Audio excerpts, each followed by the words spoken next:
Keeping the headings or the first row of your data set static or visible while you scroll on your data set is important in keeping track of what each column represents if you have a long list of data.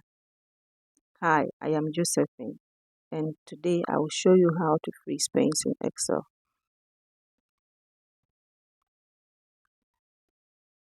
There are two ways to go about it. The first, you can either use the shortcut keys or you can use the normal way. With the shortcut keys, you press Alt WFR, and then automatically, as you can see, as I'm scrolling down, my first row is frozen. It's static. To unfreeze the panes, click on the freeze. To remove the static row, click on the freeze panes menu and select unfreeze panes.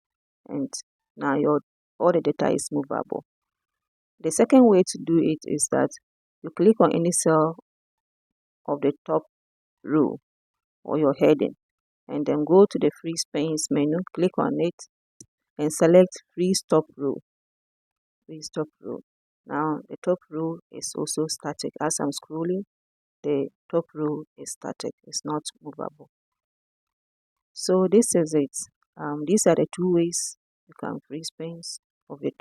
These are the two ways you can freeze a heading or the top row of your data set in Excel. Kindly subscribe and click on the like button if you found this content helpful. Thank you.